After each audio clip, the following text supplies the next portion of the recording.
I ain't even gonna let the beat drop. They hear that sound, they know what time it is. Yes, sir. UNKandCHICO, Sunday Night Live. Live and direct. It's another Sunday night. It's another Sunday night. Another Sunday night live. Let's get it in, baby. Big Dog Chico.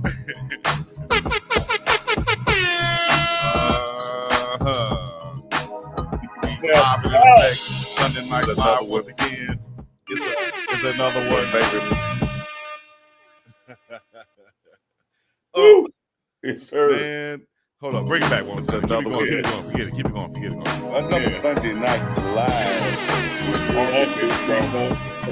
with Unc and Big Dog. Oh my God! Big Dog. So get ready for it. Oh my God! Let's go. Woo! Get in the chat. Let us know where you represent from, where you checking in from. Not only has the audio man not been fired, the audio man got a promotion and a pay raise for Christmas. Step your game up.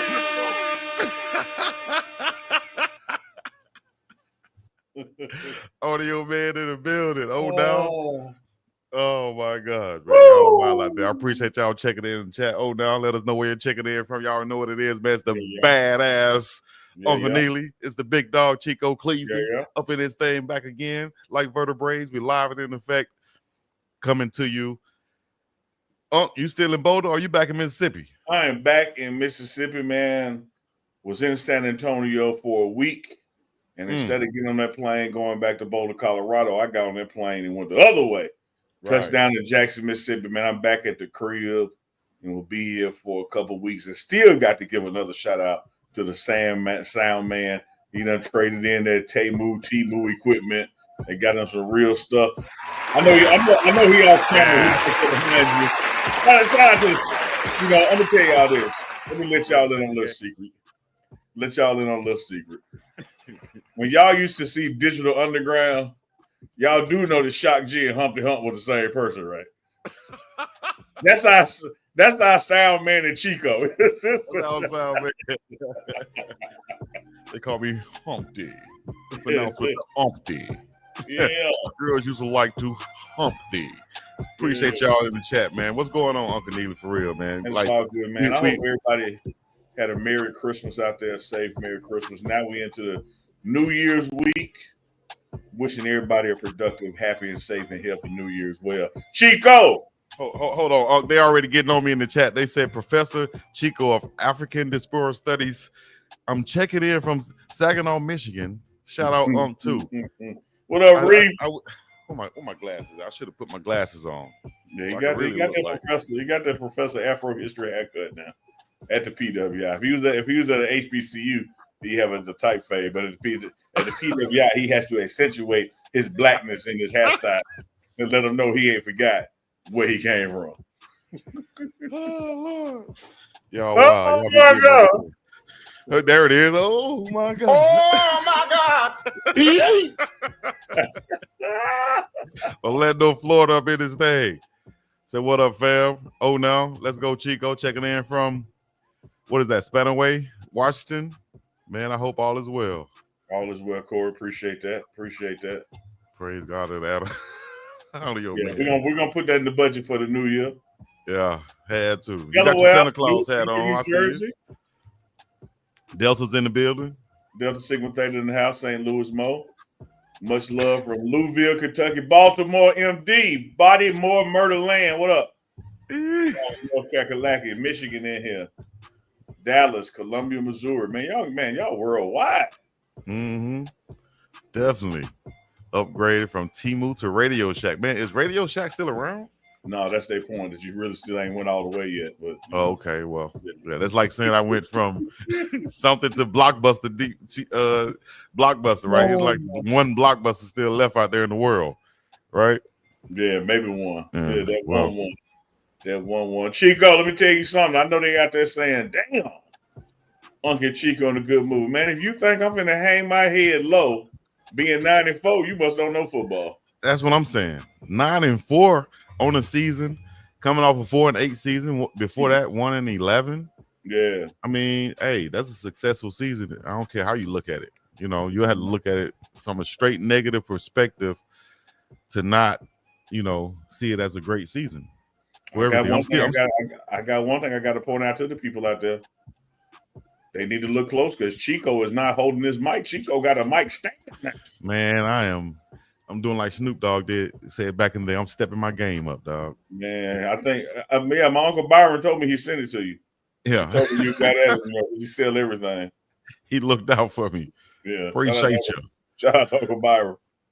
Denver in the building. Yeah, speaking of Denver, shout out to Denver and everybody in the surrounding areas who came out to the watch party that we had, along with my guys at Denver Sports Betting.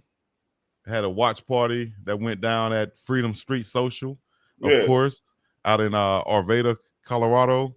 Had a bunch of people there. Taylor J showed up. Goonsville Clothing, Petro showed up. It's all right. I think DJ Fedora did a post and shout out and everybody. So everybody who was there watching the game, of course, we didn't come out with the win, but shout out to you guys for coming there. This microphone got some fuzz on it, getting on my nose, man. I'm really looking like Shannon Sharp now. What that mic mean, Chico? What you did with that mic before you hooked it up? It was just in the box. It was just in the box. We're not going after dark yet. If you got fuzz on it, it's been in the box, all right. Then we trying to figure out who box. That's the microphone been in. Lord, Lafayette, Louisiana in the building. Oh, now. Let me see. Shiloh balled out last night. Mm-hmm. Booger Sugar. Somebody said, damn. Yeah. I know what that is from back in the day. You don't want none of that. Top college towns. Yeah, y'all put our top 5 drafts that we need to have. Put that in the chat right now. Of course, we're gonna do a recap. You want to go ahead and get into the recap about the ball game? Might as well. Let's talk about the ball game. That's what we're here for. It's Sunday night. We played on Saturday night. It was 24 hours ago. Let me start at the end and we can work our way back to the beginning. It was belt to ass, like we got whooped. And one of the most frustrating things about that whooping, at least for me, Chico, let me know where you stand on it, particularly in that first and second quarter. There were so many woulda, couldas, shouldas where you could have not only been in the game, but even had the lead. You had a uncharacteristic special teams play. That for me was a net swing of 10 points, when you had a missed field goal and then you had a punt return allowed for a touchdown. That's 10 points there. Man, you take that off and instead of 17-0 or 7-0. And then every time that the defense would capitalize and get a takeaway or a big stop, the offense just couldn't do anything with the ball. And that became just systemic. I think in the first quarter, one time we had 1 first down to their 5. And by the time you got to halftime, it might have been 9 first downs for them and 2 for us. And they were dominating the clock game, even though at one point in the third quarter, the time of possession did tighten up. As the game wore on and went on, as great as our defense was playing for most of the game, you just can't leave your defense out on the field that much and not have something being there by a break with a score. But I do like what we were doing defensively, particularly in that first half when we were energetic. But the offense didn't travel to the bowl game, man. It's just that simple. Special teams didn't travel to the bowl game. And that's what you get. You get the outcome that you got when that happens. We can dig deeper into the reasons why, this unit failed or this unit let somebody down. But it was a team loss. Everybody on the team is accepting that. Nobody is pointing fingers, at another unit or blaming an individual player or things of that nature. It was really almost like that Nebraska game or that Kansas game where every break we needed to go our way, just as we were getting ready to turn the momentum, the direct opposite happened. And so you never fully, even though the score was reachable at some points from a math standpoint, you were never able to get momentum on your side. Yeah. Just overall, watching the game, you'll look at it and say, man, we weren't in the game from the get-go, 36-14 loss. If we could have put up some points on the board, to go along with, we had 3 picks, 4 turnovers, 3 picks, I think it was. Am I mistaken? We sat there myself. On 2 of them picks, man, Man, shout out to just the excellent ball play and effort by BYU on those. You know, they were not like some errant throw by Shador into triple coverage or something. You know, one of them was a tip pass where a guy missed it, and then this dude just lays out and catches it. Another one was like a throw toward out of bounds, and the guy just does a Travis Hunter-esque play and makes a dive and catches it before he goes out of bounds. And so some of those, you know, were just like, damn, great play. I can't do them to scratch my head on it. But, you know, we had some takeaways. We had some nice takeaways, one in the end zone and one on the 5-yard line. So this game could have been much worse than it was. I just think it still gets back to Chico, and I want to shut up and listen. I just think it still gets back to that the offense just failed to produce from the first snap to the last snap. Yeah, man. Time of possession, of course, you talked about 35 minutes for BYU. They really, you know what? Dukes and I, we were on live. We were calling this, and he said in the first half, he was like, "Man, they only have like 100+ yards, 150 yards right now. Yeah. If you told me before the game that we're going to hold the team to 305 yards for the game, we're going to win that ball game." Absolutely. You know, but if you look at it, we were giving them short fields, you know, on the punts and things of that nature. We took the sack, which put us in a situation where Alejandro Mata had to try for his long at 47 yards on the season, and he missed that field goal. But had we not taken a sack there, or had we completed a pass there, even on the one on Travis Hunter, had he not, you know, bobbled that ball, that could have been a first down pickup. Who knows? But a lot of different plays that stood out throughout the ball game. I think the defense kept us there to where we were in striking range. Even at halftime, I think we were in striking range. And I think the guys in there, from what I saw, was inside the locker room still confident in each other and knowing that we could pull out this win if we just stick together, do what we're supposed to do. But all in all, you know, we look at I said this on live also. Coach Prime always says this: I have a bad moment, but I don't have a bad day, right? And if you put that in context with this season, we had a bad game, but we didn't have a bad season. You know, we went 9-4. Not. Yeah, absolutely not. And look, you see this guy right there, not the Santa ball. That guy right there, number 2. So we can see, make sure we see it. Yes, that guy right there. And 2, I trust. And you know, he didn't win the Johnny Unitas Golden Arm Award as no fluke or no gimme. Like, the guy's the best quarterback in college football this year. Having said that, from a situational standpoint, you can't take a 23-yard sack, man. Mm-hmm. Like, you got to throw the ball to be on the sideline. You got to throw it to Miss Peggy up in the stands, you know, because you can't take yourself as tight as that game was and as a premium as getting points were in that situation. You can't take yourself out of field goal range. You know, and Mata don't miss when it's in Mata's range. You know, you can't. Let me tell you something Albert Einstein said. You ready for this, big dog Chico? Break it down for me, man, but they said he was a genius. Let me tell you what Albert Einstein said. Okay. Albert Einstein said you can't judge a fish by his ability to climb a tree. I think I need to. And so when you ask somebody to do something that they don't damn do, you can't get mad when it don't work. Right. Like, Mata don't kick 48-yard field goals. Like, you know, like that just is what it is. He can grow to that and develop in that, but that's not where he is right now. And when we push the ball back, taking a 23-yard sack and now creating a 48-yard field goal when you were well in field goal range, that's 3 points off the board, man.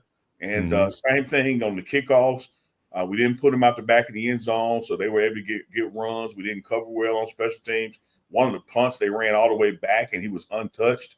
Uncharacteristic special teams play. Special teams did not play special at all. And again, the offense was anemic. It was weak.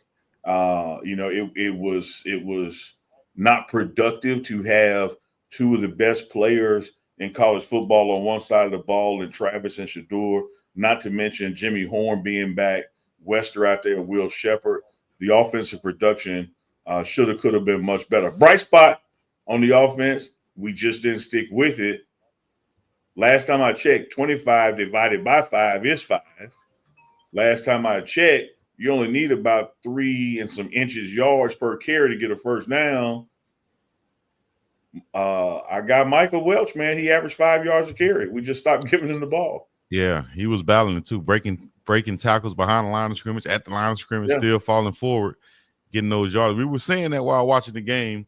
Also, we were breaking down like the game plan. You got to give it up for Coach Sataki and BYU and their game plan, the way they came out, switching things up on the defense side of the ball, dropping 8 guys, blitzing 3 from all different directions. I said this, and y'all let me know in the chat if y'all think so also. I think that the game plan for the defensive side of the ball for BYU, they came in saying that instead of trying to really confuse Shedeur Sanders, the best player on the team, we think that we can play a game, and this is from what I observed, right? I think we can play a game to where we can play chess at the line of scrimmage. We can try to confuse those young freshmen up front.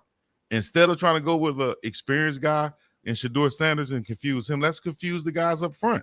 Because if they can't block for him, now he has bullets coming at him, and he might be seeing ghosts by the third quarter, which I think he was, because these blitzes are coming and not being picked up from the offensive line. And I think it was because of the schemes. They'll come from one way, then they'll come from here. They'll show the same look, but bring another guy.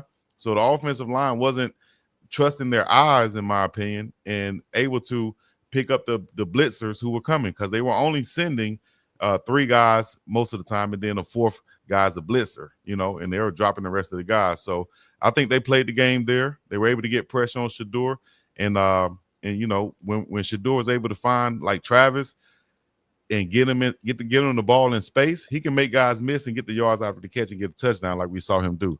So I think we just didn't execute overall. Of course, we saw that BYU came in with a great game plan, in my opinion, and they came to play ball, like Coach Prime said. They came to win, and that's what they did. Yeah, I like that. And let me flip the narrative and take the other side of the equation. I think you did a excellent analysis there about what they did with their defensive line. So let me talk about what we failed to do. You had 1 quarter, 2 quarter, 3 quarters. You really had all 4, but you had at least the first 2.5 of seeing what they did, and we never adjusted to it. Let me tell you this: you get off that plane in San Antonio, and you get off that bus at the Alamo Dome, and your weapons are downfield guys, and you know that the other team at some point is going to try to take away what you do well. But here's the opportunity that we missed, Chico, when you described their defensive line coming from different directions. Instead of trying to get the offensive line to give you time to throw a ball 40 yards in the air, all you needed was a time enough to throw the ball 4 yards and let the guy run for 36. Yes, it's sir. Still 40 yards. We missed an opportunity to dink and dunk this thing down the field, become more of a game management situation versus a hero from the quarterback. You didn't need somebody running, go routes or deep balls. You could have done some check down stuff and trust that eventually Wester and Jimmy Horn's speed is going to make somebody miss. And next thing you know, you've 30, 40, 50 yards down the field in field goal range or score range. We never adjusted to that. The final point I would say is this, man. And it's one of the things that we're going to see, Chico, going forward is take 2 to 4 years before we really see it. But this new ruling where JUCO's guys' time doesn't count against them, you're going to see people have BYU talent in the trenches. Oh, Neely, what do you mean? Hey, man, them jokers are 25, 26 years old down there. Them grown-ass men. Grown-ass men, When you go to BYU and schools like that, you go off on and do mission work, and, you're in school longer. And so it's nothing when you play them. The average age of their team is 24, 25 years old, and your team is 17, 18 years old.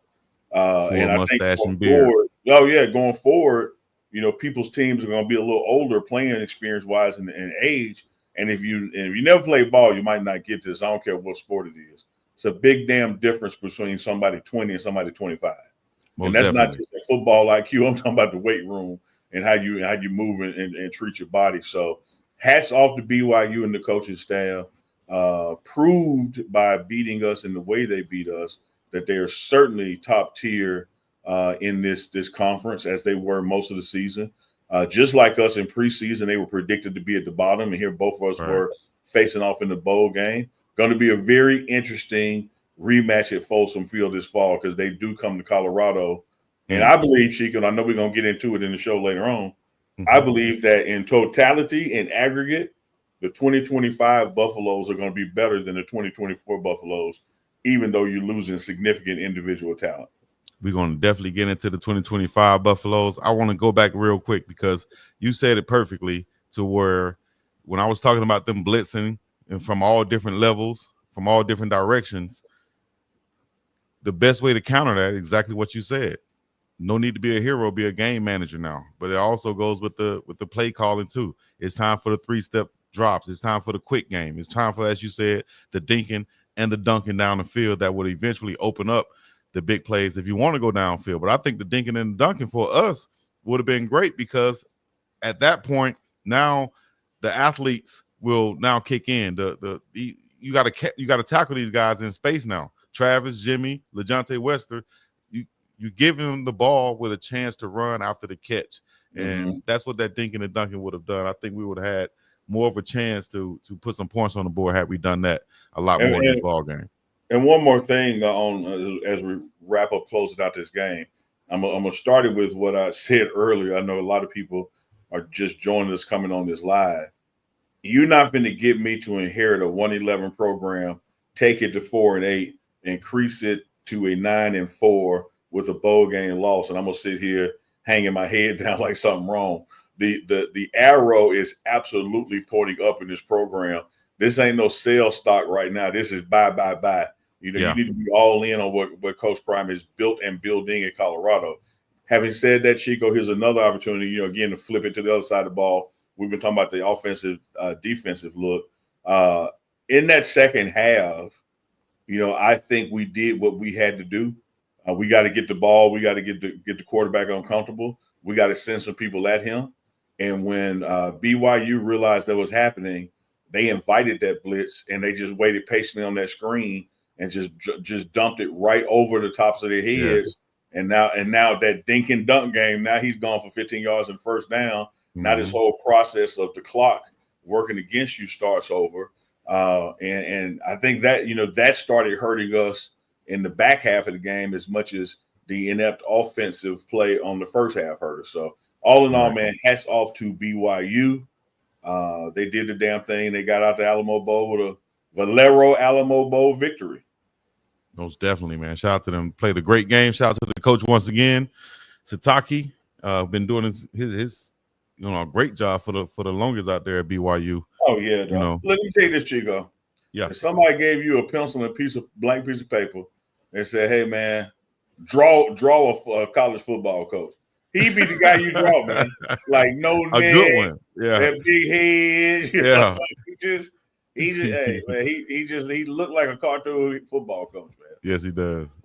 Let's see here. Let's see what's going on in the chat. Where was the coaches up in the room all season? Coach Pollard could have helped us differently. Oh man, Coach Pollard, I think, does a great job and has done a great job since at Jackson State.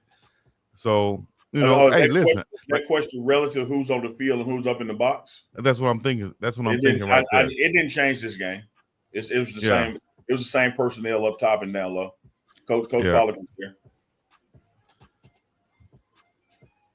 They got to get Coach Prime that extension so Neely can get him a crib. Why people think Neely ain't got a crib just because you ain't got the address? Like did they think I just walk around and bowl all night like I'm home?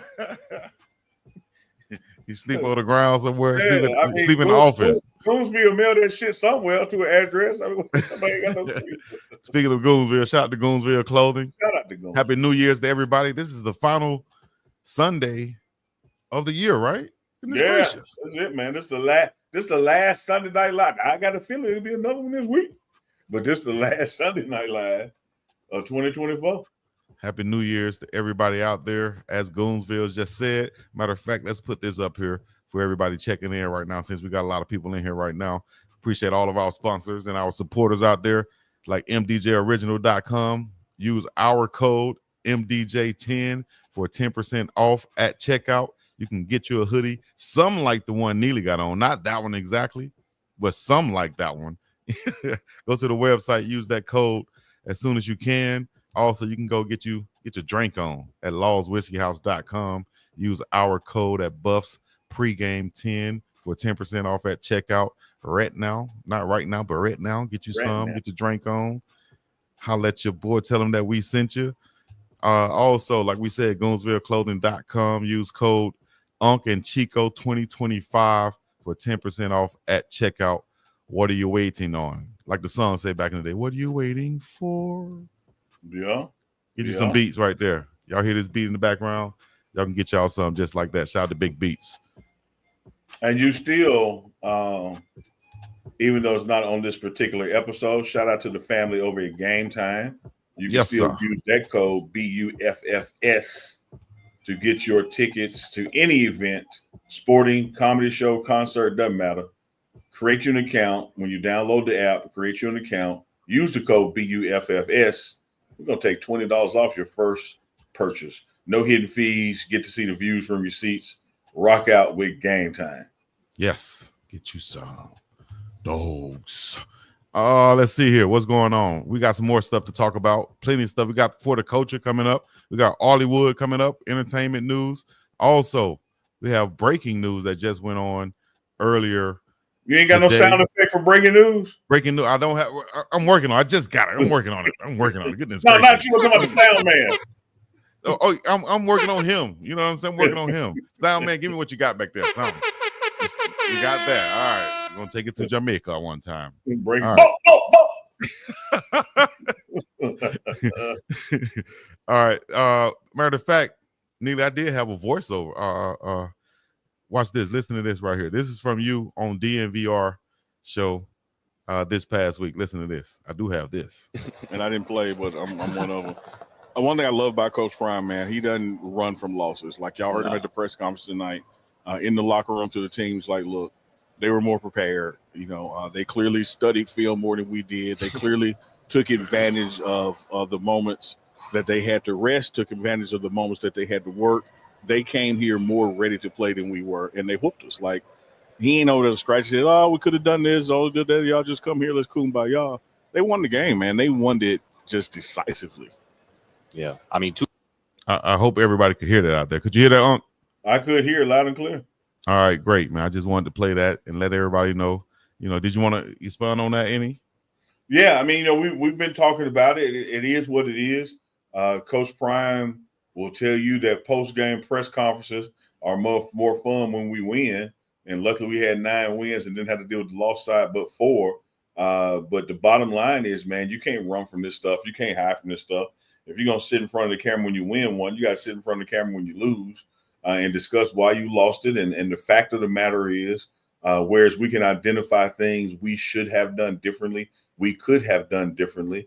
The fact is you can't take anything from BYU in this process. Their coaching staff, their student athletes, everything they did to get out of there with a win, they came in there prepared to do. And the more prepared team won. You know, I think that player to player, position to position, we clearly have some better, athletes than they do, if you want to chalk it up that way. But when you look at the totality of coming together for a team and playing as a team and winning or losing as a team, they did everything that they need to do to play collectively, to communicate out there, to make adjustments. And that was one of the key areas we failed in. We did not make adjustments after seeing what they were going to do. We kept doing the same thing. All right. We're going to move on to this right here. This was the breaking news that came on, that really broke right before we came on air. And that is 2 of our great young coaches will be heading to Mississippi State, according to reports. Coach Dancy and Coach Phil Lodeholt will be heading to Mississippi State. Coach Dancy, of course, going back to his home state after playing, years at Jackson State and being a coach at Mississippi Valley State for 5 seasons. Coach Lodeholt, formerly of Ole Miss, also had to stop at Oklahoma during his coaching career before coming to Colorado. Now he's heading to Mississippi State. Can you talk about, the impact that these 2 guys have made, and also how Coach Prime, in my opinion, I made this post, a lot of people saying, man, you just ride Coach Prime. I'm saying that, he has created these opportunities for these guys. They earned it, of course, but he identified the talent and gave them the opportunity, like a Coach Dancy, and now they're parlaying that into even a bigger opportunity to go in the SEC and to play football. I'm sure there's a huge raise in that also, financially. So can you talk about that and what they meant to the program at Colorado? Yeah, let me just take it in some sections and pieces, and in no particular order of prioritization. So please don't take the first thing I say as the most important, or the last thing I say is the least. First and foremost, two excellent coaches, two excellent men. Mississippi State is getting some quality individuals that know their craft and know what they're doing. They're going to make a nice impact on that program. Leaving Colorado to coach the same positions at Mississippi State that they were coaching in Boulder. That's offensive line for Coach Phil Loholt, and that's defensive ends, outside linebackers for Coach Dancy. So they still have their own rooms doing their same thing. And I know for Dancy at least, let me also say this: neither one of these two have I talked to since Saturday night, but just knowing them personally and professionally, hell, I'm home right now, Chico. I couldn't wait to get off that plane to get back to the crib, for some R&R. So for Dancy to be able to go home and continue his coaching thing, I know it has to be monumental for him. For Loholt, who wanted to be back in the quote unquote SEC blue blood, if you will, because wanted to go up to the NFL. Cannot do anything but wish them the best and much success. And then, as you pointed out, man, I don't care if people, call it riding or call it the truth. These guys were talented a couple of years ago. These guys were accomplished a couple of years ago. But in all of their years in coaching and doing what they've been doing, nobody gave them a damn chance before Deion Sanders did. And it was with the 1 year Coach Phil Loholt with Deion Sanders and the 2 years for Coach Vincent Dancy with Deion Sanders that led to this opportunity. And there's no way you can take part of that and not take the other part. This ain't the cafeteria plan where you pick what you want from the story. You got to tell the whole story. And Coach Prime recognized in them what they had and was able to grant them and give them that opportunity to showcase it. And it became, something other people wanted now because people saw what they were able to do. Now, hold on. Having said that, Ocho, listen. A lot of people wouldn't have seen a lot of these things without the cameras. Ocho had Prime not done these things the way that he's doing them, had Deion Sanders Jr., yourself, Darius, not done the things and shown behind the scenes and shown how these guys are actually in their coaching. These other coaches see that too, and that's a damn good coach, and I'm seeing it. You know what I'm saying? So you guys have a great part in that also. They owe something to you guys too, not in that way, but in a good way. You know what I mean? Yeah, because it's being showcased also, but then also it's in the work too with leading the Big 12 in sacks. I appreciate those flowers, and that's one of the things I do when I first meet coaches when they come on board with Coach Prime. I let them know, we're here to showcase you. We're here to put you in your best light. If there's something you're doing in your room that you wanted to, be kept in house because it's a secret to your success, let us know. But otherwise, we're going to show you doing what you do because these are digital resumes for you. You got ADs watching, you got boosters watching, you got other coaches watching. Where I was about to go, Chico, was just a personal look at it. Now, you heard me give those two guys their flowers. Mm-hmm. They are very accomplished coaches and will be accomplished. Having said that, I can't say that Mississippi State in the SEC is a better path forward on the coaching tree than being with Coach Prime in Colorado in the Big 12. I honestly can't say that. I'm not going to say that for me and my measuring stick that's a lateral move, meaning equal or a move up. When you look at the state of Mississippi State's program, it ain't just rebuilding; they losing, like they starting over.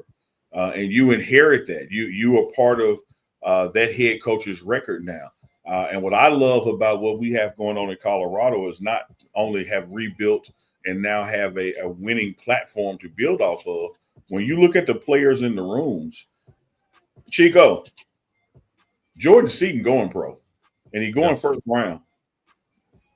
And let me give you a practical example of right now. Whether you're on the offensive side of the ball or the defensive side of the ball, everybody in that building gets to say on their resume that they coached the Heisman Trophy winner. And sometimes when you can't, articulate wins and losses in a positive way, the other thing you put on your coaching resume is who you have put to the next level, whether that is coaches under you or players under you. And I know that's going to be a challenge going over from Colorado to Starkville from I know it's the SEC conference. I get that. That's the big conference in college football, but you went to the bottom of the big conference. And I think where Colorado is headed, Vincent Dancy's future with Coach Prime was very bright. You're talking about, let's keep it real. Chico, you want to keep it a thou wow? You keep it a thou wow. I'm going to keep it thou wow too. Now go ahead. Let's do it. We ain't talking about what you like. We ain't talking about what you want to have. And we being real pragmatic when it comes to football and coaching opportunity. Mm-hmm. Don't you know that this time next year, Rob Livingston's phone going to be ringing? I would say it's ringing right now. No, it's ringing now, but he ain't finna come somewhere for a year and leave. Yeah. Like that falls along the kind of loyalty lines. You want to be somewhere. Hold up now. Don't say that. Don't say that. Or do you want to say that? Because they're saying that in the chat also. Because I'm just not about. I'm not even reading the chat. I'm talking about the way the profession works. You go somewhere for a year, and no matter what success you have, it really ain't the catapult that you wanted to have. You can't do something just once. And so a Rob Livingston is not going to leave like in that first year. But you better believe that phone is ringing next year. And there's the opportunity right there for Vincent Dancy or Hilo. The defense coordinator is in that. The next defensive coordinator is in that building right now. Right. The next offensive coordinator is in that building right now. Do you think they're thinking of this right here? That's one avenue. Mm-hmm. And here go Chico. I'm going to keep it a thou wow too, but I'm going to play the devil's advocate on this part. Go filthy McNasty. You about it. Here we go. What if I'm saying I'm going to strike while the iron is hot in my head? It might be a bad judgment or not bad judgment or a different judgment that, someone on this side would make, or maybe thinking in the way that you're thinking in the long run with Coach Prime. Maybe he's thinking the same, man, this about 150, 200 more thousand, than what I'm making, or maybe what I will be making. I'm getting that right now to go home. Maybe if this was going somewhere else, maybe I wouldn't take it, but this is to go home and to do. I might want to take this opportunity now. Some people might think like that. I understand it either way. So first things first, it ain't my damn business. Right. First things first. Nobody owe me. We just talking about it though. No. Let me answer your question. Yeah. First things first, it ain't my damn business. Just because I like chocolate, you ain't got to explain to me why you like vanilla. That's your personal choice. Mm-hmm. And I'm not even gonna sit here and debate it back and forth with nobody. Mm-hmm. Having said that, to directly respond to what you just said, I bet you $100 it ain't that big of a pay increase. Well, see, now I don't want to go into speculations, like you said. Hold on, because I don't know exactly how much it is. I just know. Chico, time out. Okay. What is Mississippi State? It is a public institution. Salaries are public. You might not know it today, but you're gonna know it in a couple of weeks. Contracts are public. So you don't think it's I bet you it had nothing to do with money. It's about going home. It's the same. Yeah, that's what I'm saying. Yeah. So I'm never gonna knock a man for wanting to go home. However, all I'm saying is this, Chico. You, and I'm talking about me now. I'm not talking about Dancy. Dancy's a great coach. Dancy has a great future. I have no issue with him at all. Did great things in Mississippi Valley, did great things in Colorado, will do great things going forward. Yeah. I'm saying to you in the football audience, if you're looking for the pot of gold at the end of the rainbow, the pot of gold path, the rainbow path, is shorter from Colorado with Deion Sanders than it is from Starkville, and it's the worst team in the SEC. That's all I'm saying. Reverend, you're preaching to the choir right now. I understand exactly what you're saying. You don't want to jump your ass out there talking about devil's advocate. You step this for both sides, baby. It's for both sides. They don't want to just hear us just talking, agree with each other all the time. But I understand. But I see some people in the chat were saying this way. I just answered the question, and you answered it perfectly. Chico, I understand. Break it down. I understand what you're saying. But when I say 2 + 2 is 4, you don't have to take devil's advocate to say, what if it's 5? It ain't 5. No. It's 4. It ain't about agreeing or disagreeing. It's math, ninja. Like, No, I was saying it was 5. I was saying what I'm telling y'all out there, Chico, is this. Now, hear me out now. I don't care where you're trying to get to. I don't care if you're trying to get to the NFL. I don't care if you're trying to get to a coordinator position. I don't care where you're trying to go. Yeah. When you go to Walmart, you get in the long line or the short line. I'm getting in the short line. Period. So what I'm telling you is the short line to where you're trying to get to is with Deion Sanders in Colorado than it is with Mississippi State. Yeah. That's and all what I'm telling you is I understand. I know that. I know you understand. Okay. Just let everybody else know out there. I understand exactly what you're saying. I know you understand, Ocho. But again, now before somebody chop this up, try to make it something that it ain't. Let me start back at the beginning. Coach Phil Lodeholt, Coach Vincent Dancy are exceptional coaches at their craft. And that's why they Mississippi State could not be getting a better man coach than Phil Lodeholt and Vincent Dancy. What they do, they're going to make a positive impact on those young men, a positive impact on those players, under their tutelage. And I wish them nothing but continued success. And Coach Prime himself has said, in this coaching industry, you either get elevated or terminated. Like you either move up or you move completely out. Those are the only two things that happen, in this industry. And they are taking an opportunity as they see fit for themselves and their family, to do what is in their best interest. Coach Prime, I'm sure, ain't wishing them nothing but the best. I know I don't wish them nothing but the best. All I was adding to it is I just stayed my ass in Colorado. That's it. Now, let's move on. I'm going to play this right here. Before we move on, we're going to let Vincent Dancy speak for himself. I was able to catch up with him. What was that? This past season, I called him in the hallway. I just asked him, about his relationship with Coach Prime and talking about, his past. So here's the voice of Coach Vincent Dancy. Tell me your background real quick from football to coaching. Man, played at Jackson State. Good career at Jackson State University. Played safety at Jackson State. Ended up getting into the coaching world on the coach commentary at Jackson State. Traveled with him everywhere he went. They ended up going to Mississippi Valley, becoming the head coach at Mississippi Valley for 5 years, and came with Prime to Colorado. And did that relationship with Coach Prime happen when he went out there to visit Mississippi Valley, or was it before? Nah, it was before Mississippi. It was before he came to visit me at Mississippi Valley. We met at the yearly annual coaches media day. Mm-hmm. And it was just genuine, we talked, man, had great conversations. It was genuine, man. He ended up helping me out a whole lot, was a mentor for me, man.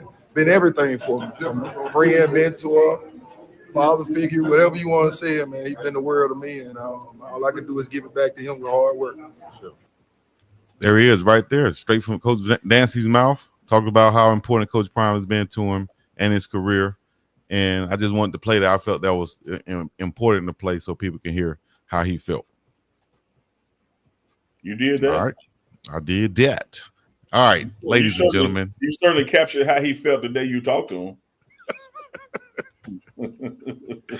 Hey, somebody said Dancy Fade going to be different now. Come on, man. The Dancy Fade go. You know that's funny. Said Dancy Fade hit the portal. Now, that was funny. Sharon Jemison, let me see. I see she's been active in the chat. Let me see what she's saying right here. Hold on. I'm thrilled with the O-line coach change. Okay. It felt as there. Let me say this to Ms. challenge with some of the players. I could be wrong. Oh. Let me say this to Ms. Jamison and all the listeners out there. That this is now my fifth football season with Coach Prime. And one thing I have seen him do every one of those seasons, even when going undefeated with championships in the SWAC, is make significant changes in the staff. Some of this stuff and the stuff that's happening is going to happen just because that's how he manages his organization. Where you're not dominant, you're not going to the level that he wants to go. He makes changes. So there's going to be some more changes that happen on the staff in the next 1 to 21 days. You can just bank on that. That's the nature of this business. He's going to move people around in the building. Some people are going to move up, taking opportunity, like Dancy and Loadholder taking there. And there's literally nothing wrong with that. But to what Ms. Jameson is saying to others, rest on this comfortability. I have never seen Coach Prime make a coach change or have to manage a coach change and things did not get better. Sometimes you will think things are going the way they should be, and an opportunity opens that you didn't see coming, and you put a new person there, and that person ends up being better than the old person, but it wasn't a change that you were going to make. Like nature forced you to make that change. Like for instance, Vincent Dancy, excellent DN coach. Phil Loadhold, excellent O-line coach. Both of them are leaving. Bet money, whoever comes in to replace them is going to be more productive because now Coach Prime is going to go do some more kicking of the tires, some more vetting. The NFL phone already been ringing. Rest assured the edge rush room and the O-line room are going to be in good hands with the future coaches for those positions because it always gets better. And any young coaches out there, potential coaches, I'm sure they're beating down the door trying to get in that position that Coach Dancy and Coach Phil Loho was in for multiple reasons. You know what I mean? To get next to Coach Prime, like you said, they probably see that opportunity right there. Exactly what you're talking about. They probably not watching this show, but I give them this piece of honesty and try to help them out. Beating down the door to get to Deion Sanders ain't gonna get you in there. Like you have to come recommended by people that he respects and values. There's this old saying, it ain't what you know, is who you know. Mm-hmm. What the truth is, it ain't what you know, is who know you and who can speak up for you. Rob Livingston is there because people Deion Sanders believed in and spoke up for him and said, man, I'm telling you, this guy got what it takes. Same thing how Loadholt got there. Dancy was more so from a personal interaction and experience. But you have to understand, shooting somebody a text message and calling somebody 55 times ain't gonna get you in no room with Deion Sanders. It ain't who you know or what you know, it's who knows you. And do the works you've done, like the Bible says, speak for you. Yeah. We've said many times, well, I've said many times on whether I've been on live or on the show that, all of Coach Prime's hires, you can look and see and trace back to, he knows him, and that's how he knows Coach Prime. It all, like the movie 6 Degrees of Separation, there's always a way to find the way back to Coach Prime, even before that guy knew that Coach Prime knew him. It goes back to what you're saying. It's about who knows you. Man, look, because Coach Prime knew you as that guy to be stealing from him, and he said, Neely, just hire him at the bank. Don't say that, dog. People gonna believe that, dog. You don't get. I should have the womp womp womp womp sound. You ain't got that one. You ain't got no nigga. What about that? We'll have it next week. What about that Price is Right hole when they get it wrong? Womp womp womp. Yeah, that's what I need. I love that one, man. That damn sound make a joker cry on this show. Yeah, break down and cry on that. Matter of fact, shout out to my dog Cuzzo Fly out there in San Francisco. He went viral last year on The Price is Right. He was the guy that spent. I'm sure somebody in the chat seen this. He spun the wheel, and he said a prayer to his grandma, and he spun the wheel and got it on $100. What is it? The $100, the dollar. Yeah, he got it on. I think he did it twice in a row and said a prayer to his grandma. He went viral last year for that. So shout out to my dog Cuzzo Fly. Part of the Loonies, the legendary Loonies. Cuzzo Fly. Yeah. You see him with the Loonies? With the Loonies. He one half of the Loonies. Yuck mouth in them, man. Yeah. Every time I'm with Chris is rolling up a fatty. Yeah, I got 5 on it in them. My dog. But he went viral. He was on The Price is Right of all things, man. That's crazy. I got 5 on it. They still touring right now. They gonna eat forever off that, man. It's just like Mix-a-Lot and Baby Got Back, man. He ain't had to go to the studio again. Hell no. Just that one. No. And then 5 on the remix, man. Yeah, but he also in that horror movie. Don't. They use that on commercials and everything. Every time they use it, you got to pay them boys. Same thing with Sir Mix-a-Lot. I think he produced that song, wrote it, and was the artist performed the song. So he was definitely got money from that. I think I could.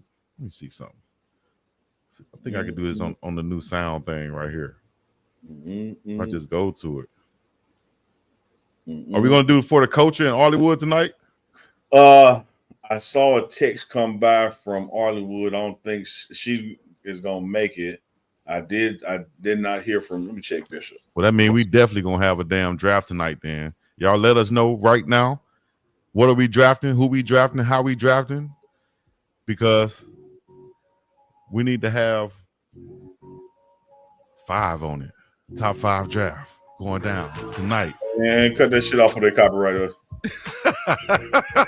You got to know how to do it. Huh? He didn't mean it, y'all. There you go. You got to talk over it. That's why I was talking over it. Don't steal our money. Young Mal. He's sorry. But you also can cut it out though after the video's over. But you got. It's like on them old police movies. You got to hang up before the call get traced. Yeah. Oh yeah. Oh man. I got one more. I think I got one more. Let me see. Oh, we got one more we got to talk about, and that is the Colorado newcomers class of 2025. Those guys are on the sideline. They've been practicing this past week. Juju Lewis, of course, been a leader out there. I should have had the guy pulled up right now, but I saw him on the clip. The defensive lineman, the short, stout one, kind of like Sap. Yeah. Is it Hudson? My gosh, I can't believe I don't have his name right now. Yeah, I think it might be Hudson, but he looked like a ball player, man. Who are some of the guys out there that kind of look good during the week that you saw? Currently wearing 98, white boy McPherson. Alexander McPherson. I can't wait to Sap get out the polish and the rag and smooth out those edges and really get some experience, because the raw talent he's bringing to the table is going to make some noise. Of course, we all seen what Juju has been doing since a freshman in high school and now early enrollee. Same thing with people coming over from the secondary and receiver room. I would tell you, Chico, I know that you're losing, a Cameron Silman Craig, and you're losing a Travis and a Shador. But the reason I think this team has gotten better going into the next year is that you may not have 3 10s, but now you got 10 9s. And the gap down to the next level of player is 8.5 and 8 instead of dropping from a 10 to a 7. So this team is going to have, more depth, more talent. There's going to be the receiver room is going to be just as talented as it was, this year. So I'm liking the way that this program has reloaded, not rebuilt. And as Coach Prime has said, when you look at that 4-8 season, not that 1-11 that he inherited, but that 4-8 season, we never going back there, dog. Like it's bowl games every year on out. It's competing for the Big 12, winning the Big 12 championship every year on out, which secures a place in the CFP. That's what this team is being built for. Not to just give it the best you can every year. So you'll see, coaching changing. You see players changing. 2025 is going to be a great year. You spoke about Alexander McPherson coming off that edge. Yeah. I think that he made they made a big deal out of a play he made on one of the clips.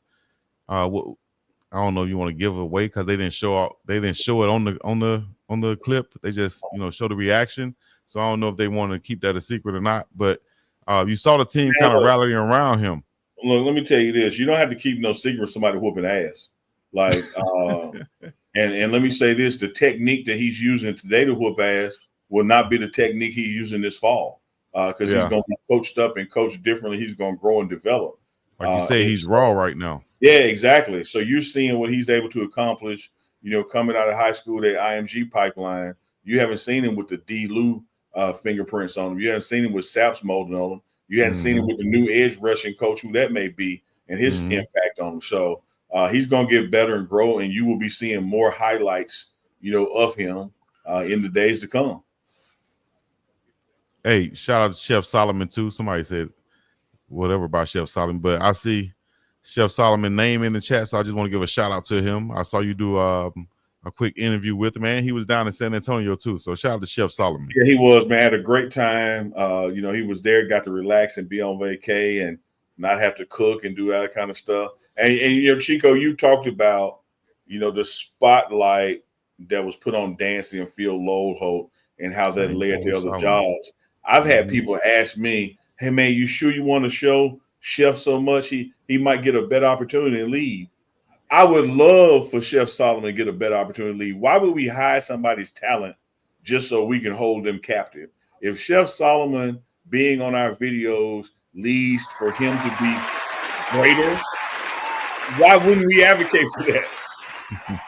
Shout out to Chef Solomon. And one thing Chef Solomon said on the live show with me and the guys from DMVR, he said right before Prime got there, he was about to leave.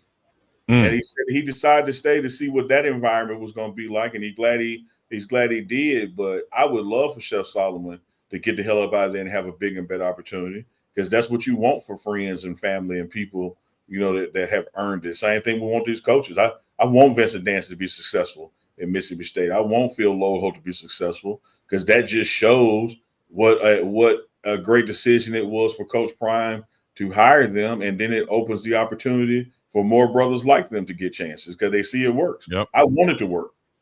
Right.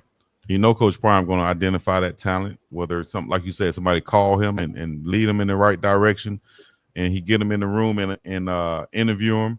He's going to identify that talent. So we have no worries that whoever he brings in going to be, the right fit for the coaching staff and for the program.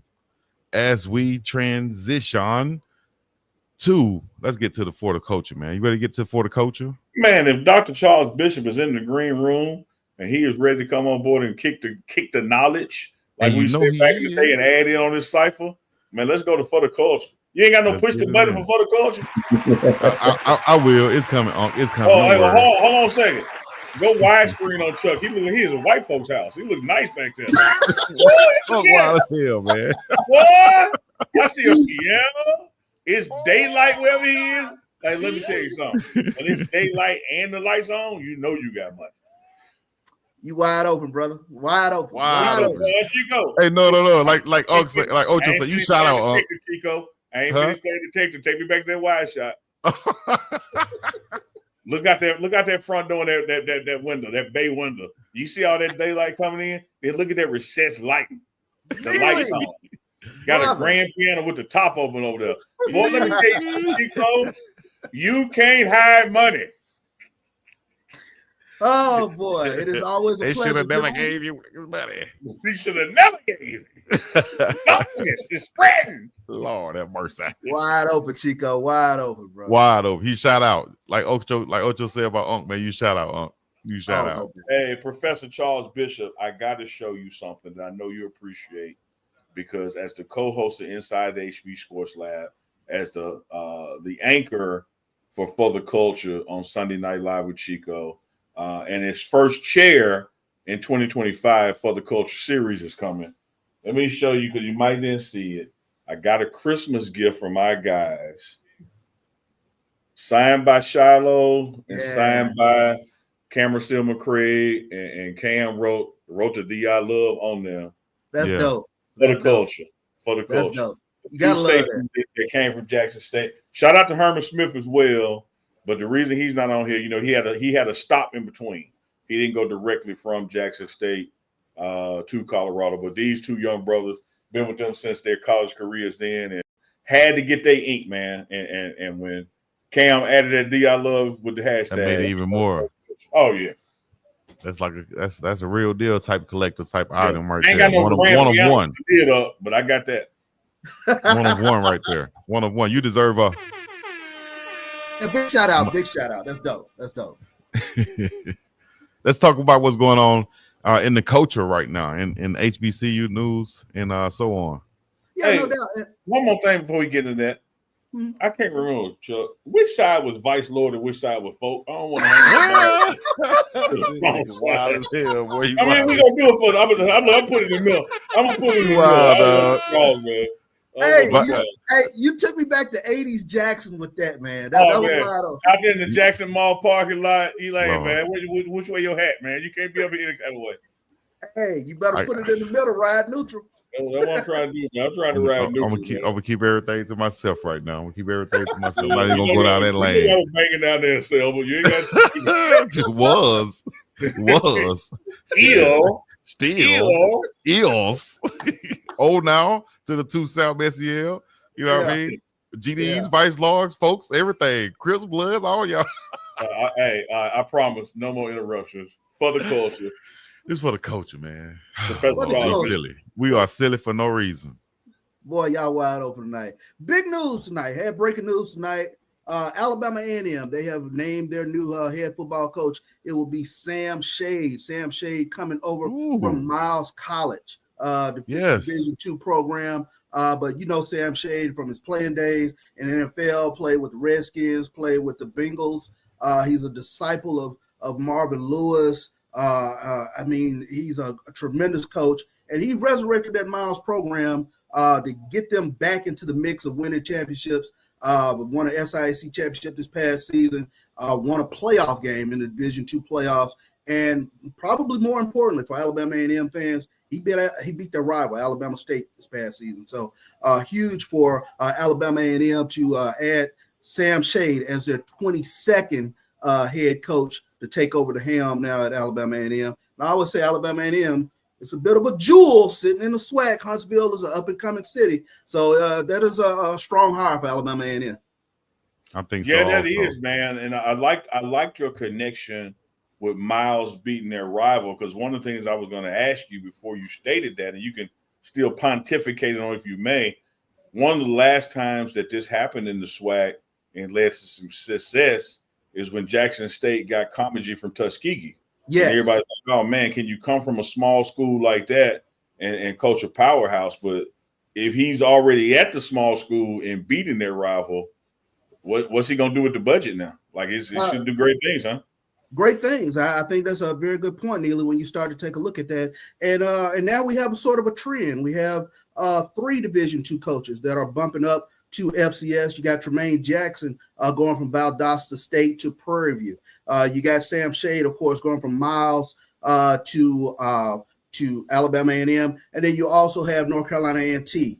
They brought back a young man that was at Fort Valley State. Name just slipped my mind real quick. But North Carolina A&T, they went to Division II route and brought back one of their own. So you have a bit of a trend. So I think everybody starts getting caught up, Neely, in quote unquote celebrity or whatever the case might be. I hate the terminology because a coach is a coach. But the reality of the situation is you have a good mix of both when you start taking a look at Deshaun Jackson at Delaware State, Michael Vick at Norfolk State now, and now you have these hires in the SWAC. So it's going to be really interesting this upcoming year to see how things go. Chuck, I got to tell you, Dr. Bishop, there's nothing like your profound breakdown of what's going on in Black college football. And we can always count on, at the same time, you are giving us just pure Black excellence. Somebody in the chat come with the foolishness. I knew you was going to say so. Just as you were breaking that down, somebody said in the chat that you were at Frank Lucas' house. So I want to encourage you, don't get your hand ahead mashed under the piano. And you don't white alpaca. You got to block that. You got to blot alpaca. Yeah, exactly. I will say this, what you mentioned about the environment of Huntsville. Bossy Sanders was in Boulder right before we left for the bowl game, and I was talking to her about how she was enjoying being at A&M, and A&M, as you know, is in Huntsville. And one thing I will say about Huntsville, because of all the science, engineering, and rocket testing money, that it really is a thriving, up-and-coming, rising income base there, a quote-unquote emerging Black Wall Street, if you will. So rich environment and a rich HBCU space for him to go coach football there as well. So he should be able to recruit.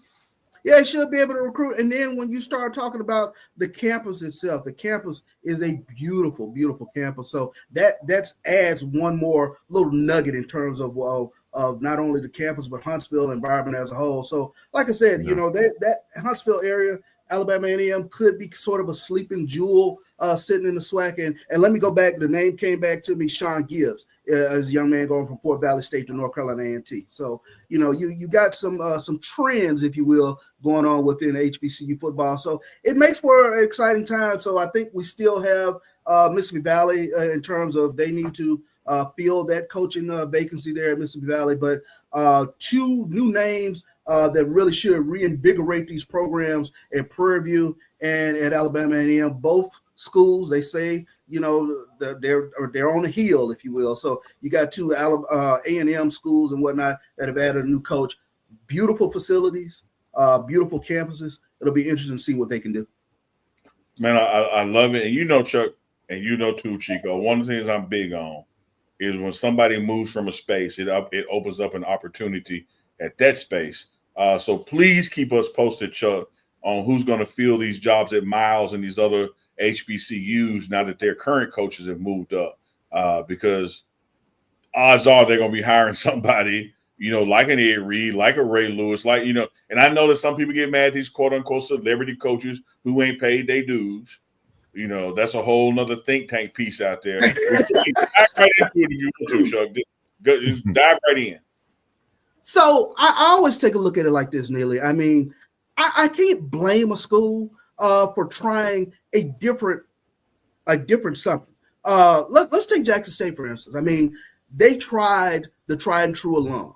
They tried the up-and-coming assistant coach who was a top-notch recruiter. They tried the disciplinarian. Jackson State football, honestly, was mediocre football for a good 7-year period until they caught lightning in a bottle with Coach Prime coming to Jackson State. You saw what he was able to do. So I'm always sort of like, okay, I get the argument that an individual, quote unquote, has not paid their dues, but if they come in with the requisite amount of passion, they come in with the requisite amount of hard work, which we saw firsthand that Coach Prime was able to do at Jackson State. I mean, how can you knock it? Give it an opportunity. So I credit, Norfolk State for giving it an opportunity. I credit, Delaware State. They gave it an opportunity. We've tried it the conventional way. Let's try something, because both of these programs, they've been running in the mud for more than enough time. And you can't just keep getting your teeth kicked in, year out. Try something different. I love that. I love that. Chuck, I got on my Santa hat. Christmas is behind us. I want to try something different and be in the giving mood. Chico, put Chuck on the screen because I got a challenge for him. Yeah. Chuck, good old Uncle Neely will donate $1,000 to your favorite charity if you can get up and walk to that piano. Oh. Oh my God. Guess what won't be happening? Guess what won't be happening? Just leave your camera on and just get up and walk back into that piano. Just tell him. And I got $1,000 to your favorite charity. Hey, yo, I got another 1,000 on top of it. That's $2,000. That's $2,000 to your favorite charity. If you can walk back to that piano. The chat got another 1,000 on it. That's $3,000. $3,000.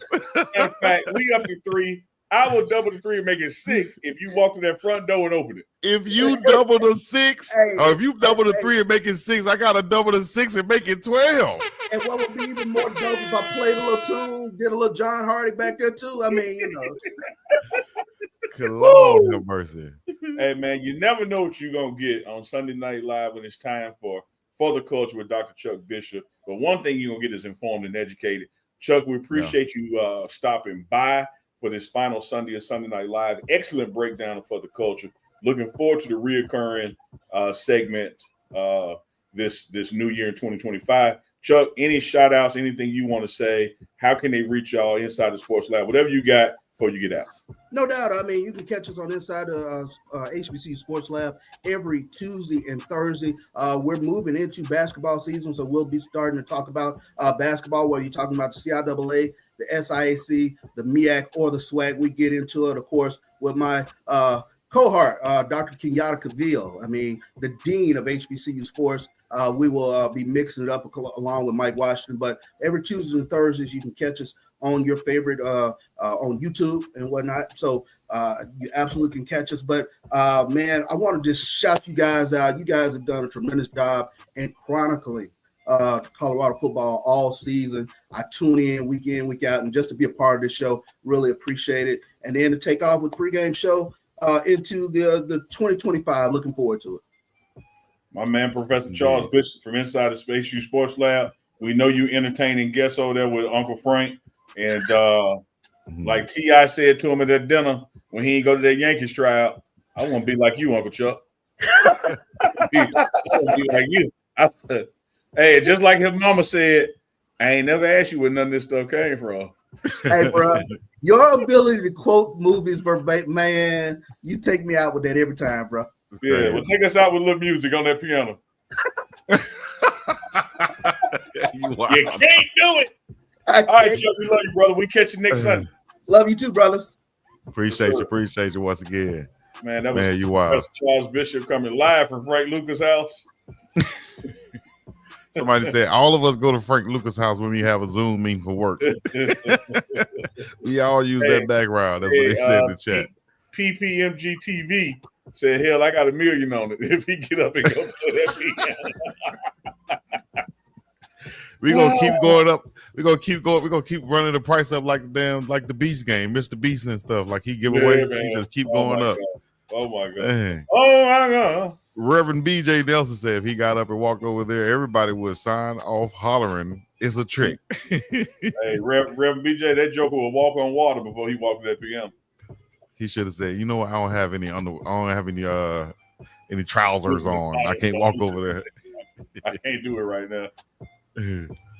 Oh man. Oh, last thing I wanted to talk about, was all right. Shedeur came out and he showed those red and blue cleats, and it made a big deal on the internet saying that it's showing where he thinks he's gonna go.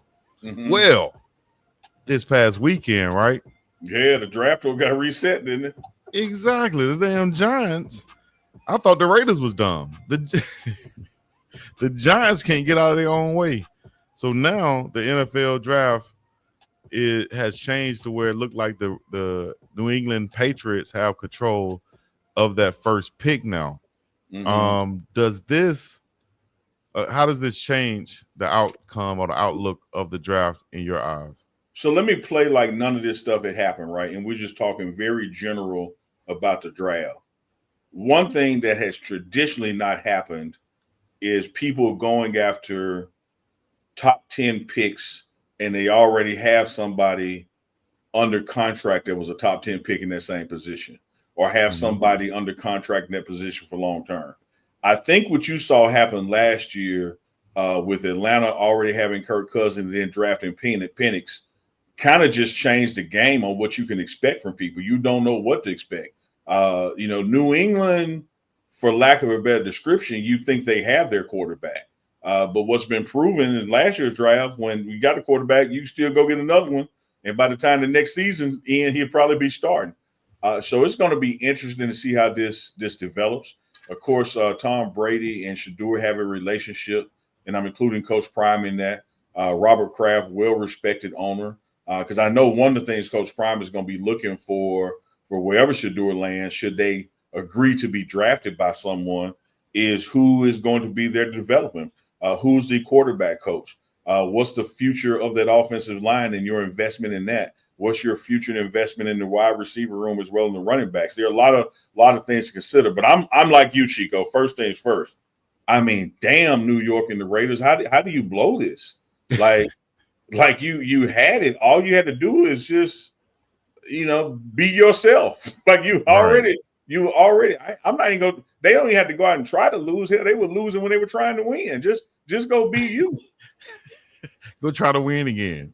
Yeah, they try to lose and end up winning. Like, damn. So we got 1 week left, but man, I don't know what has to happen for that list to change with just 1 week left. Because when you look at the strength of the schedule, the head-to-head matchups, the points scored, all those kind of things that can separate folks. The Giants winning and the Raiders winning the past 2 weeks, has not only propelled somebody up for Shedeur or Cam Ward, it bumped other people back who were in the Travis sweepstakes. Because keep in mind, Chico, 1 week ago, 2 weeks ago, the first 3 people needed quarterbacks. So as brilliant as Travis is, he probably wasn't going anywhere to 3 or 4. Well, at 3 and 4 was once the Patriots and Jacksonville. Pull the list back up. Jacksonville's back around 7 or 8 now? I know the Raiders is at 5 right now. Yeah, then the Raiders are at 8. Yeah, Raiders dropped out of it so far. So here's what I'm saying. You not only, if you're the Raiders, you not only miss out on getting Shedeur, you screwed yourself out of getting Travis. Yeah, that was crazy. All you had to do was lose. And you know what? Coach Antonio Pierce said something after they lost, and they asked him about that. He said, ask the GM about that, basically. And now they're talking about Pierce not going to be retained at the end of the season. Well, that's what I'm talking about, right? You put these coaches, and I hate to use race or whatever, but it's true sometimes. You see a lot of these black coaches in the positions at times where the teams are having to tank or don't have a quarterback, and it seems like they just take the team, and then once they go down and dip and end up with that first or second or top pick, then they get rid of that quarterback and bring in another guy who then takes the reins and try to take the credit for whatever it was done. It's like the black guys are there to take the fall. Some of them, it seems like. Leave that up right there for me, Chico. And I'm gonna walk with you through something. And when I say with you, I want you to help me out. You agree or disagree? Both Shedeur and Travis will be gone somewhere between 1 and 5. Should be, yes. Okay. You mean looking at this list right here? If it stayed the same? Yeah. Well, no. Before we get to that, forget who's on the list. Okay. We agree that both of these brothers are somewhere between the 1st and 5th pick. Absolutely. Now, when you look at the list and we see who has the 1 through 5, as I look at this list, the only one glaring to me that a person like Deion Sanders would not want one of his sons to go to would be the Browns.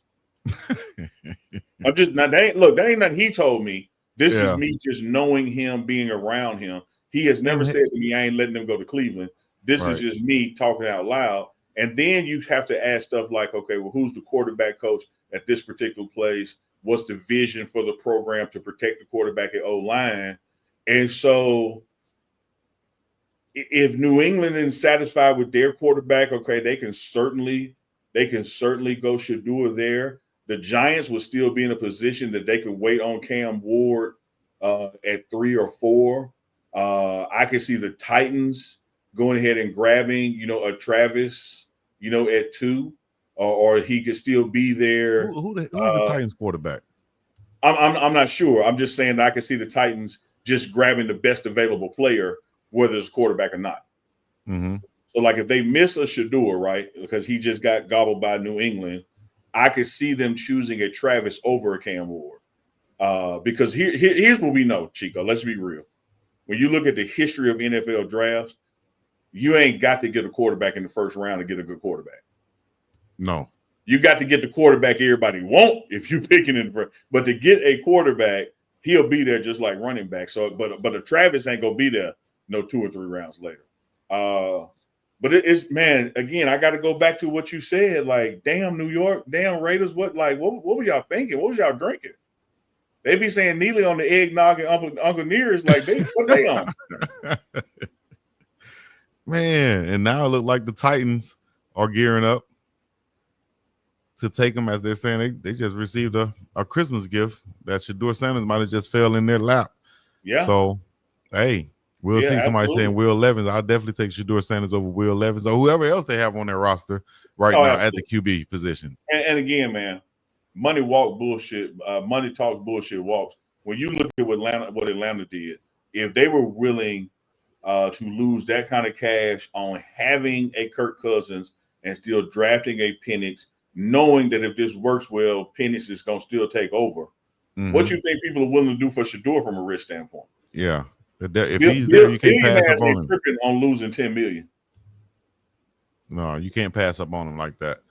So if it stays the same, then we're looking at. Let me see if I can pull it back up. If it stays the same, we're looking at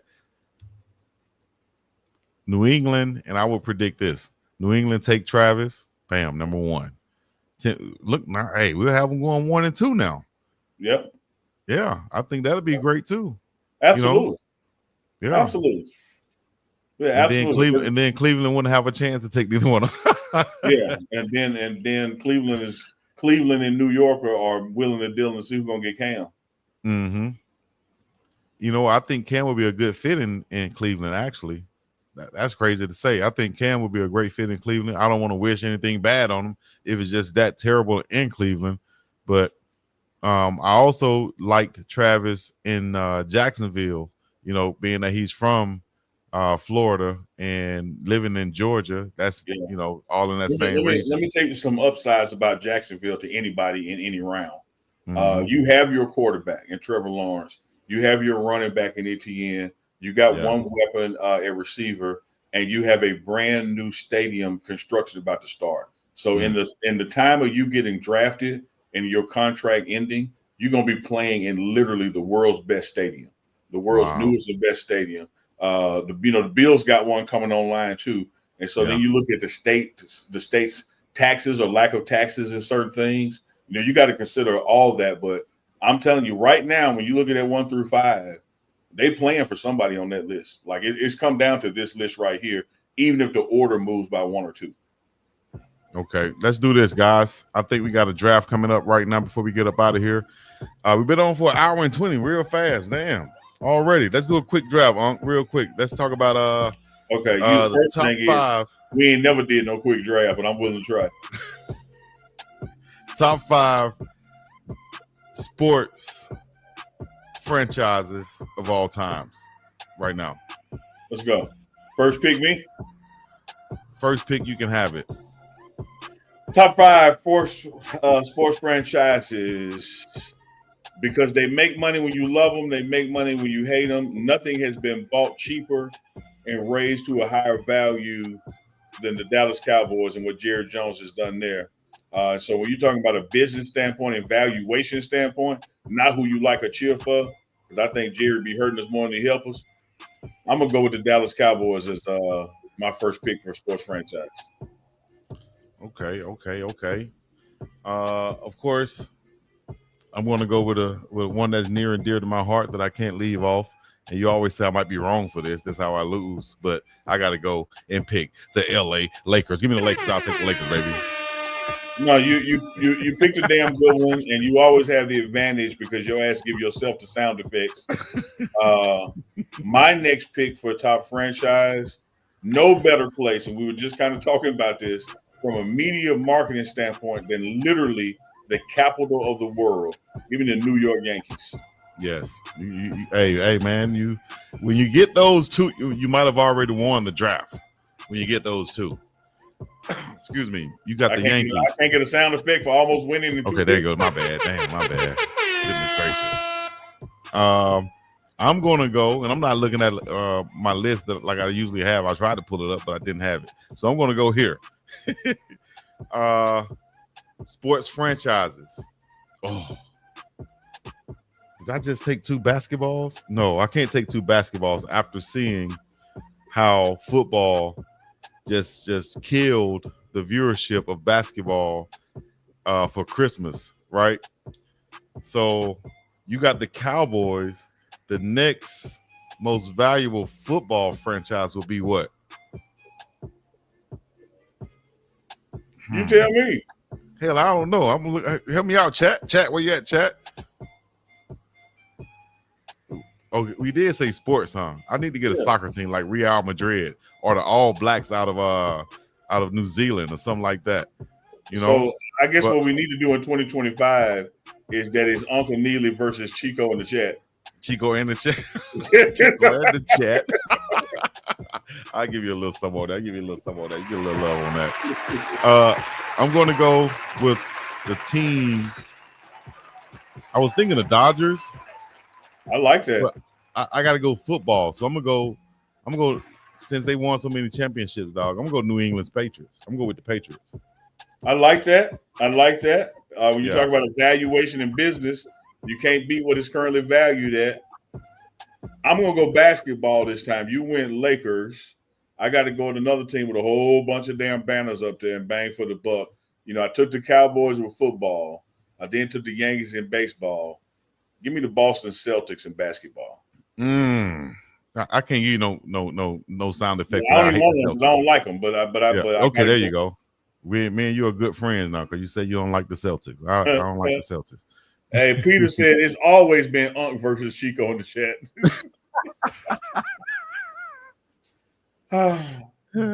You got the Celts. Okay. Real quick, I'm going to go take the. I want to go football again, huh?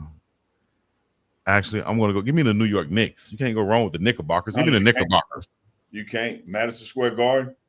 I already got the venue. I'm going to go real obscure on that ass right now. Mm-hmm. I'm going to go real crazy. And I'm just going to randomly pick a name because I don't know a lot about it, but I know it's some valuable damn stuff. Yeah, got to be soccer. Yeah, no. I was gonna pick a soccer team, but I figured you was, so I'm finna pick something you ain't gonna pick.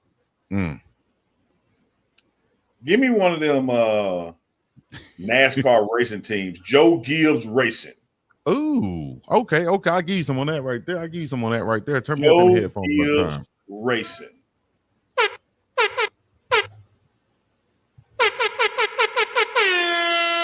That's for Joe Gibbs Racing. Constipated horn, didn't it?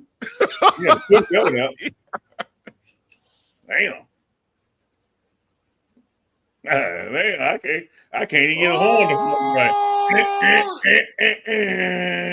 Who says that, dog? Who thinks of that? That horn been eating too much cheese. He done blocked Who up. thinks of that, man? Chat. Who thinks of that? A constipated whore, coach. That is cold-blooded funny. Who thinks of that? All right. My pick is going to be, give me the Pittsburgh Steelers. Great pick. Give me the Pittsburgh Steelers, man. Now I will go soccer. Ooh, I could go hockey too. I don't know a lot of hockey teams though. I did a baseball with the Yankees. Let me go soccer. Let me just go and name I hear a lot. I hear Real Madrid a lot. Yeah, Real Madrid, because they have what's his name? Messi. You know, yeah, Messi, yeah. Messi Whoever still, he for. Give me who he play for. Or Cristiano Ronaldo. Yeah, give me him, who he play for. One of them. Who he play for. Yeah. That's 1, 2, 3. That's 4 picks for you. No, that's 5. That's 5 picks for you. Who did I miss? Cowboys, Yankees, Celtics, Joe NASCAR. Gibbs Racing. Oh, and now Real Madrid. I said Real Madrid, but you just corrected me and said Real. So that's 5 there. Okay. I had first pick. Now it's your fifth. All right. I had the Steelers, the Knicks, the Patriots, the Lakers. Yep. And I have to go with, give me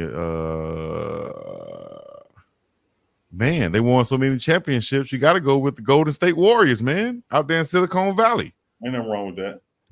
Wrong with that. I think I beat you on diversity alone, though, because you got 3 basketball teams. I got 3 basketball teams, but they all look at the evaluation of them. Let's see the evaluation of Real Madrid. The only thing that you should have done is pick the damn Globetrotters, and maybe that would have.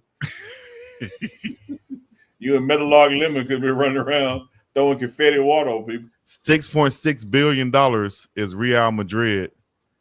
That's what their value. What the Cowboys got to be right up there around that too.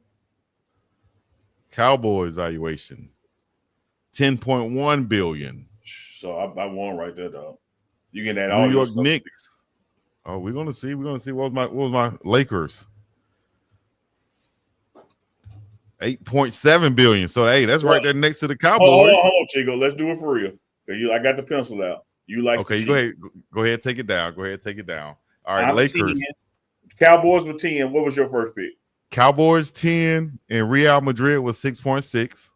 That wasn't your first pick though, but okay. No, that was yours. Real Madrid 6.6. Cowboys 10.1. I ain't even doing the 0.6s. I'm going with the whole numbers. 10 and 6. What else? Okay. My Lakers were $8 billion. Wait, now you gonna do all of mine, or we gonna go back and forth? Which one were we doing? Oh, now we can go to yours. Now I just did mine back and forth. We can go to yours. Now we're gonna go to the Celtics.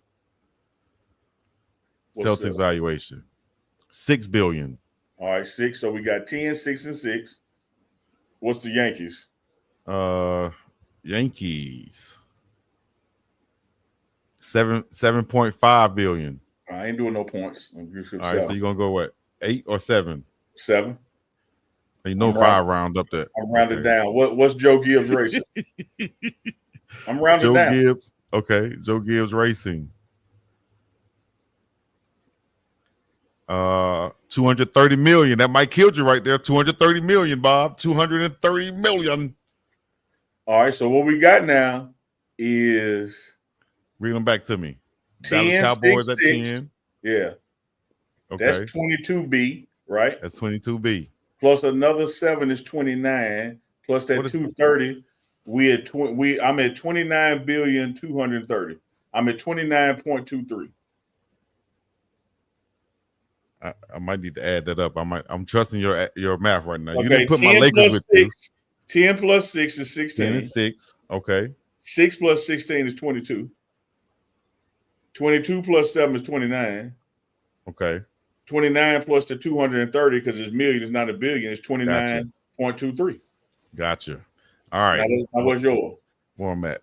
And keep in mind, I rounded down now. Rounded down. I got you. So my Lakers are at 8B. 8B. Man, look at your cheat. Look how you cheat, bro. I cheat, dog. It's right there on Google. 7.4 billion. I'm gonna say 7 billion for the New England Patriots. All right, come on. New York Knicks. Let's get them right here. 8.3 billion. Oh, we should be in the lead right now. We should be on pace to win. My Cowboys was 10. You ain't had nothing that was 10 yet. We've been consistent though. We over your 2 6s. Where we at? Pittsburgh Steelers. Pittsburgh Steelers. Doom. 5.3 billion, Bob. 5.3. We're gonna put 5 right there. It's gonna come down to the Golden State Warriors. No. You know how I'm gonna kill you? You didn't give me my Real Madrid. I did. I got listen. 10, 6, 6, 7. I ain't got but 4 numbers. Real Madrid was. You got 10, 6, 6, and 7. 7 was the Real Madrid. Your 230 was the NASCAR, right? Okay, I got you right. I got something. Chat. You got to watch out, chat. He will get you. He will get you, chat. You got 8785. Come on, what's your last one? 8785. Oh my gosh, ladies and gentlemen, boys and girls, is coming down to this. Give me a drum roll, please. 9.14 billion. So that's 9. Do the math. I think I'm there. You're 20 plus 9. Yeah, you won. You're in the 30s. Whiskey, You ran from the money standpoint. And you ran for cheating with the chat like you always do. Hey, now how did I win this? Bob? Because you asked us to sudden that type of shit in and looking at the chat. Come on. Every time you look to your left, you cheat. You look left, right. No, left. see, I'm looking at a pad. I'm writing down a list. Hey guys, that's a sore loser right there. That's how we do it. Raise your hand right here. Yeah, like the Rock. See, I just went consistent. I went Lakers, Patriots. I went with the championships. Championships bring that paper. You went with That's G. my pleasure. Man, get me the hell off here. You went here with G.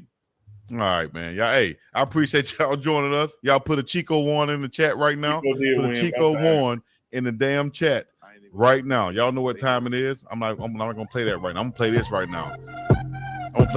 So we can bounce around up in this thing. Y'all let me know where y'all checking in from. Put it in the chat right now. Put your city in the chat right now. Put a Happy New Year's in the chat right now. Put a 2025 in the chat right now. What you waiting on? Let's go. That's what I'm talking about. Chico Ward. Chico Ward in the chat. Chico Ward in the chat. Chico Ward in the chat. Ocho cheating.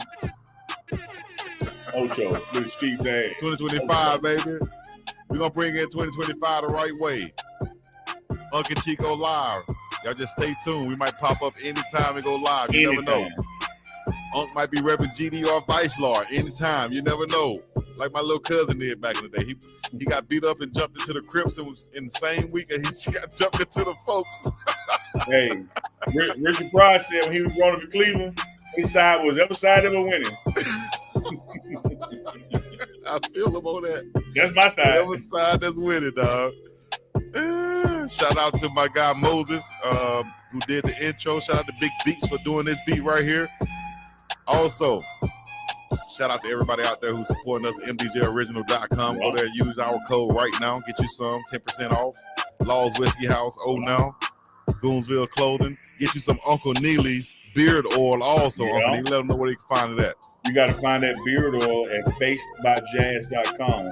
FACEDBYJAS. Facedbyjazz.com. Click down that menu and you're going to see that Uncle Neely's beard oil. Get you some in 2025. Yes, indeed, baby. 2025. Neely acting like Ricky Smiley on Friday after next.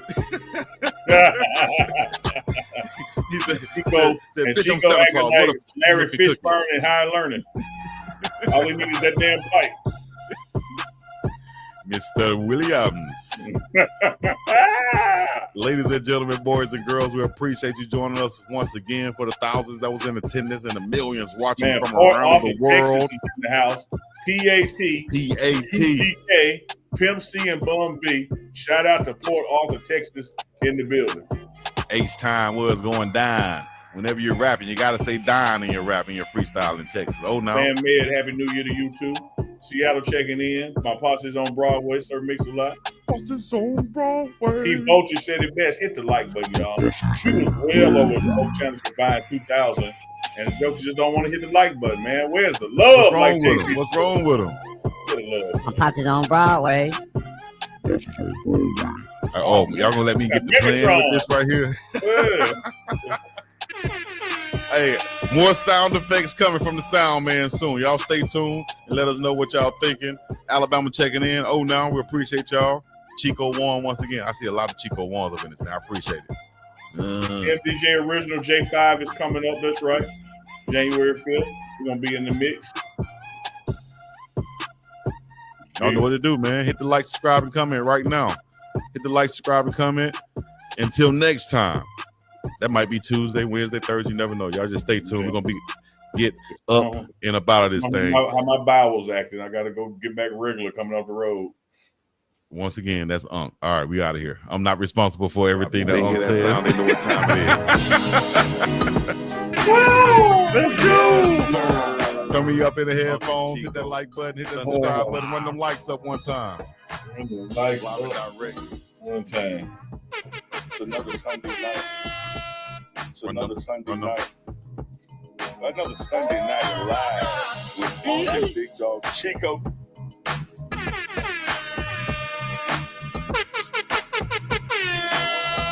Yeah, and another one. It's another one. It's another one, baby. Hey, it's another one. Another Sunday night live with Unc and Big Dog. With Unc and Big Dog.